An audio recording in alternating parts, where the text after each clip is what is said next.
Welcome, fellow confidence crusaders, neuro nerds, and success equalizers. This is your podcast, Real Confidence. I'm your host, Alyssa DeVere, and I'll be sharing a bit of basic brain science, some surprising social secrets, and a touch of tough love. Why? Because I believe confidence is everyone's fundamental right and choice. So let's get to it. Emily McCavanagh came into my world pretty recently, but I have a feeling we're going to be friends forever. I really enjoyed meeting you, Emily, the other day. And as we were talking about confidence and training people and the importance of exercise and all, you came back with this program that you're working with teens. And I get asked a lot about teen confidence. It's not really my center of focus, but it's yours. So I'm so happy you're here today to answer and bring some wisdom to all those people that need some help with their teens. Thank you for having me. I really appreciate the opportunity to connect and share and hopefully help support more, not only teen athletes, but just teenagers in general. That's great. I love it. And you have a really interesting story about leaving corporate world and becoming a fitness expert and now into the teen fitness and teen confidence area. We'll post your bio on the podcast for sure, but from your vantage point and you coming at it also as a parent, like what's happening with teen confidence these days? It's interesting. Much of the work I do always comes out of a need from someone approaching me, whether it be in my fitness studio to say, hey, do you have any ideas for how I can support this? And a parent came up to me and said, I have a child who has been asked to be a captain and they just aren't ready to lead. And I think much of this has come out of COVID. Many teens have lost their ability to connect with each other. And I've seen a decrease in teens' interpersonal skills. Much of that, I think, is due to some academic pressures that have been put on them because a lot of the schools are kind of behind. And I think that what's really at the root of it is that kids are so afraid to fail. So they stop taking risks. And as you know, much of confidence comes out of risk and reward. And that's what really kind of got me thinking when you said that the other day, because we always are so quick to say it's social media and they're always on their phones. Well, is that the problem or is that the symptom? And I think clearly what you're saying, it's a symptom because it's easier to interact on a phone, less scary, less risky. And it's hard to so to speak, fail as opposed to walk up to somebody and have that interaction. So I think it's a really powerful observation, and I think it really reframes. I have kids that are no longer teenagers, but they still sometimes have challenges interpersonally, and the pressure to fail isn't new. So you said COVID, and is that new? Is it different since COVID, you think? I do think it's different since COVID, and you touched upon it. I think social media, although it can be used for good, like so many of these tools, I think for kids, it leads many teens down a rabbit hole of comparison. And I think, one of my favorite quotes is comparison is the thief of joy. And that's what I see often is these kids are, they're not focusing on their own strengths. They're looking at what others are doing. And more often than not, the people they're following and looking at, a lot of those stories are fabricated to look and feel a certain way. Yeah, and I'll go so far to say it's not just teens. I mean, we do it. Absolutely. I find myself mindlessly scrolling, and I can tell you it changes. It changes my mindset. It changes my chemical makeup. So I hate to blame everything on one thing, but I do think that that has led to where we're seeing more of those pressures through social media. Yeah, so comparing ourselves to unrealistic expectations online, the beauty, the success, the everybody's having fun, FOMO, I'm not, right? All of that, plus, like you said, the the fear of failure with the additional pressures. And on top of it, the COVID, elephant in the room that they didn't get a lot of practice doing it for the last couple of years. So all these kinds of root causes, if you will. Well, yeah. Yeah, and I'll just add to that. I think being an adolescent is just very challenging, and that hasn't changed throughout the years. It's always challenging. There's hormones coming in and out of their body at a pace that they can't keep up with. And, I have a 16-year-old son and a 17-year-old daughter, so we are in the thick of it in this house. And I think too often we focus on, hey, let's just get them through it. Let's just get them through this time, as opposed to how do we help them kind of elevate themselves through this time instead of just saying, let's get them through it. Yeah. Well, so talk a little bit about some of the implications and start with like the short term. You have these teens that have a low confidence, I guess we would say, or, they're afraid to fail in a very sabotaging way. So what's the implication short term? And then of course we'll talk about longer term. Yeah, I think short term, we see a lot of teens start to isolate themselves. Many become anxious and depressed. And I think persistent low confidence can lead to having very challenging relationships, both with your peers and your parents and anyone who supports you, even inside the home or outside the home. So I think, long term, that can be very challenging when you're trying to pursue things academically or career-wise. So I think what we're trying to avoid is that long-term effect of having it impact your self-perception in a negative way. We Abs- want these kids to have a positive self-perception. Yeah. And, when they don't attempt to do things, whether it's be a captain on a team or apply for a particular school, whatever it might be, that sense of accomplishment, that sense of experience, that sense of real life experience doesn't happen. So it's kind of self-perpetuating, right? They don't come out of their shells. And as a result, further, kind of get even less and less confident as a result, I think.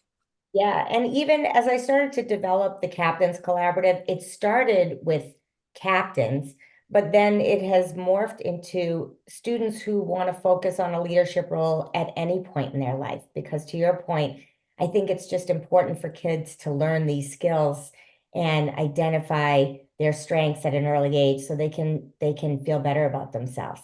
Absolutely. Couldn't agree with you more. I want to come back though, because you did decide to focus on captains. And I think like a leader or a manager or an executive for that matter, somebody or a teacher, even somebody who has a title that all of a sudden kind of promotes them into a place where people assume that they're capable and confident is just a bad assumption. So in the business world, sometimes people who are super successful in sales or something else like that, they would get promoted to all of a sudden be a manager. And that doesn't mean they're going to be a great manager. The kids that are getting promoted to captain, do you think they're getting that promotion, if you will, because they're great leaders or because they're great athletes? And subsequently what happens? Well, it's a great question. Many believe that because someone excels at something like sports, their confidence is high.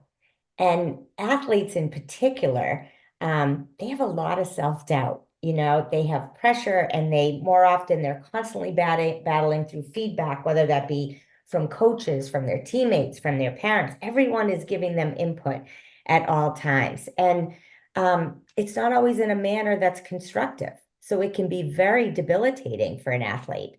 And I think for me, starting with the athlete was very personal because both my children are athletes. And oftentimes parents will say, oh, your kids don't have to worry about this because they play sports. And Hmm. it could not be further from the truth. My daughter struggles with anxiety and depression, and it's been something that we've worked on for a really long time. And I think some of that actually came out of sports because there's just so much feedback and input coming at her all the time.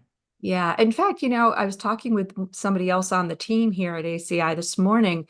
Her son plays hockey and they're on a travel team. And she says, you wouldn't believe I guess she used the word aggression of some of the parents, like yelling and screaming. And she says, it's dads, sometimes it's moms, and they are really screaming at their kids from the sidelines. And I was like, does anybody think that that's productive? Right? And my heart bleeds for those kids because that's a lot to take, especially from a parent, let alone a coach or a colleague. It's a lot going on. So these student athletes, they get into these leadership roles as captain or whatever it's called in their respective sport. What happens? Like, do they all of a sudden freak out and they can't do it, or what do you see more often than not? Well, it's yeah, they don't focus on their strengths. They think they have to be this certain type of captain to be a leader. And oftentimes what I tell my students is you don't even need to be a captain to be a leader, right? We just have to help you identify what your strength is and then how it can help their team. So I think to your point with you having all this feedback from from parents and from coaches and things like that, that can cause a very negative mindset for an athlete. And if you can have a captain that can change that for you and that can show empathy and consideration and be courageous and stand up for you, that can be a game changer. So, really, what I want to focus on with the students is helping them first and foremost discover their strength, because I don't think a lot of kids understand what their strength is, and then helping them realize what is the value that that strength can offer to their team. That's great. So in the program, you're doing some strengths analysis. You're helping them, sounds like, learn how to coach their fellow teammates. Yes, the curriculum is called the Teammates Captain. So it's I focus on three C's, and that's being consistent, being courageous, and being compassionate. And that's what I call a teammates captain. And so it's very different than I think how we've elevated captains in the past. You know, they're supposed to be the toughest, and they're supposed to be the leaders, and they're supposed to be the best player on the field. And I'm sort of trying to take that a little bit and flip that. I don't want to take those qualities out of the athletes because that's part of what makes them so special. But I want to show them just how far being a compassionate leader can go. And part of that is that I hope that that takes them into the real world as they get older, because I'd like to see more compassion in our leaders. That's great. So here's what I'd like to do. I'd like to take a quick sponsor break. We want to give a little sponsor love. When we come back, I want to ask you two questions. Like, when leaders appreciate that and get that that training from you specifically, like what kinds of things change? What have you seen to be the impact? And the second thing is, if there's parents out there listening and they're like, what can I do aside from enrolling them in your program? Is there something that a parent can do right now to really help their teen, captain or not, with their confidence? So, Emily, we'll be right back. Thank you for sticking with us, listeners. This podcast was sponsored by the American Confidence Institute. ACI uses basic brain science to quickly raise real, sustained confidence. Our most popular workshop is How to Coach Confidence, and participants often note it's the best training they've ever done. The course teaches a 15-minute methodology that anyone can master to tackle any type of confidence challenge. So if you're a professional coach, maybe you're interested in exploring becoming a coach, or simply want to use some coaching in your everyday job and life, let's talk about bringing a workshop to your workplace or upcoming event. ACI certification can be added and grants ICF or SHRM credit if you need that too. You can check it all out at www.americanconfidenceinstitute.com. Okay, so let's talk, Emily, about, you've worked with a number of teens and you see their, that weight come off their shoulders where they don't have to be the best and superstars and captains and leaders and all those things that they're came into that role with the expectation. And now all of a sudden they realize, I can just be compassionate. Like you said, I can be a good coach and a friend. What changes for the athlete in that moment? Like, do you see their face? Do you see their body? What's the metamorphosis that you see?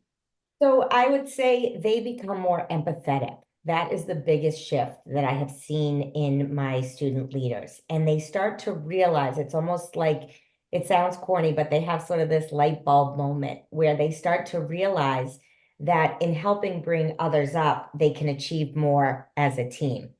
And so they shift from this me mentality to an our mindset, like we go to our family, and they start to use words like family and connection. And a couple of the kids did some public speeches. They did what's called a teammate speech, and they were using words like, I want to make sure that I care for all of you. I want to make sure that we do activities that bring us all together.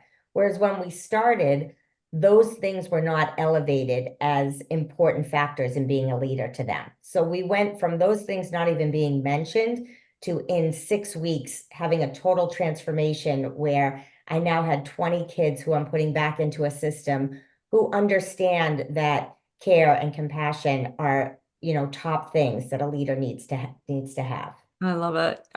I hope I'm not insulting in any way. It happens to be my favorite all-time show, but you're like teaching them how to be more like Ted Lasso, and I love that.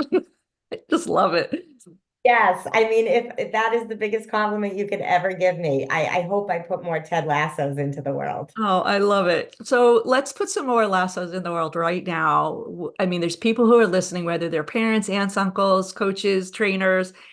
One thing that they can do to really help a team that they know that they care about, not necessarily transfer them to a Ted Lasso in one shot, but is there something that you just know like everybody should do and help a team that they can really impact? Yeah, I think this came from one of the students that I recently just worked with, and she used the word vulnerability and that she has found power in being vulnerable. And I think we have to help our student athletes understand that from failure comes so much success. And as parents, oftentimes we're always focusing on how many goals did you get? Did you score? How did the team do? Did you win? And instead, I think we need to flip that conversation and say things more like, was it fun? How did the team get along? Was there a synergy with you and your team? So asking more questions that focus on character versus what was the outcome of the team, I think will really start to help athletes start to shift their mindset around the only way I'm going to be a successful captain is if my team wins a championship. And I think what makes a successful captain and a successful leader is, was your team on the field supporting each other as the last minute of the time ticked down? Yeah, I love it. I love it. Emily, such great gems today. I know you have many, many more. And if people wanted to connect with you, learn some more about you, about the program, what's the best way to do that? The simplest way is just to email me at trainwithfit@gmail.com. Terrific. I really want to thank you for being here today with me, for sure, becoming a new friend, hopefully for a really long time, forever. But thank you for all the teens that you're helping. It is a space that I feel very passionately about, but it is a very different and it comes with its own challenges. So thank you so much for being such a crusader in that space. Thank you for supporting me as well. I really appreciate it. And I look forward to many more conversations with you. Before we totally wrap up, I want to let you know that full transcripts and show notes for this and other Real Confidence episodes can be found on www.americanconfidenceinstitute.com/podcast. I also want to remind you once again that the best way to get confidence is to give it to others, and you can do it just by liking and sharing this episode on your preferred podcast and social media channels. You can even give me some confidence by noting topics you'd like me to consider for the future. So for now, this is Alyssa DeVere. Thank you for helping to bring more confidence to the world. Master editing done by Ben Weinstein with original music performed and composed by Jeff Mitchell. Real Confidence is a production of American Confidence Institute. All rights reserved.